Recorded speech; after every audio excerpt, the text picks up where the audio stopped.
Okay, so welcome to the orientation information for internships and links work placements.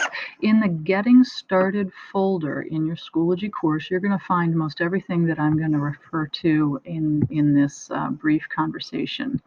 The agreements that you have already signed, completed, and turned in are in that folder just so you can review them if you have any questions about the rules, about what the sponsor or your mentor's role is, and things like that.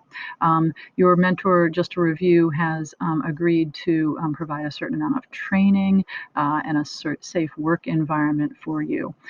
You have required hours at your workplace. We have probably already gone over those, and they are different depending on how many blocks you are scheduled for your work placement or your internship.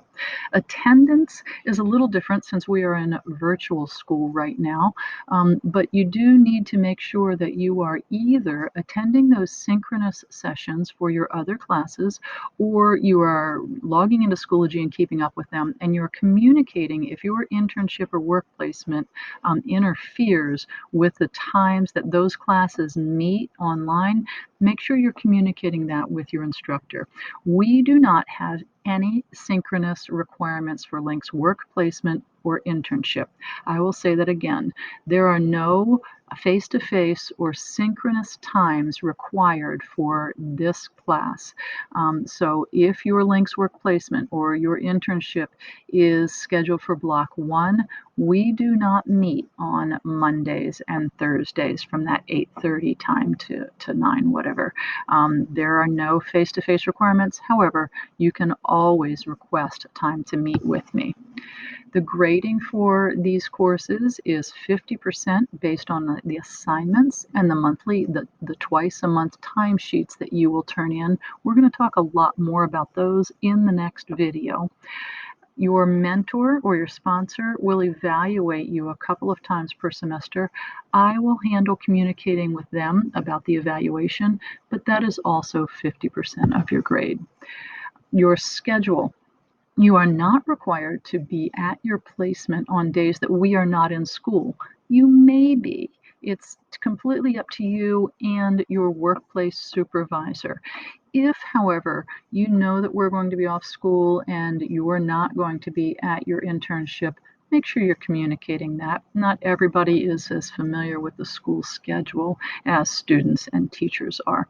Communicate professionally, of course, either by email, in person, or a phone call well in advance. Communication is key.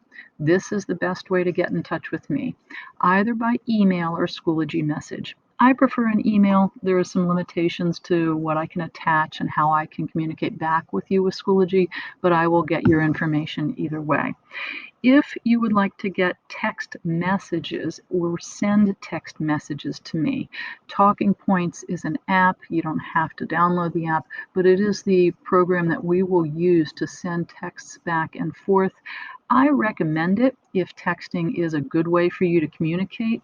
You can use the codes here. You might want to pause this video and actually sign up for the text messages. I will let you know in advance of assignment due dates and things like that, and it's a good way to communicate back and forth. A couple of other things that are in this Getting Started folder is information about a safe workplace, sexual harassment reporting. If you have any problem like that, please make sure you're communicating with me. There are certain things that, even though this may be a paid or an unpaid experience, that if you are under 18, you should not be driving on the job. There are a couple of other things that are linked in this folder to help you understand what your rights and your responsibilities are as a teen intern. More information can also be found on the Work-Based Learning webpage. It's linked on the Frederick High page. It's also linked here in the Getting Started folder in our Schoology course.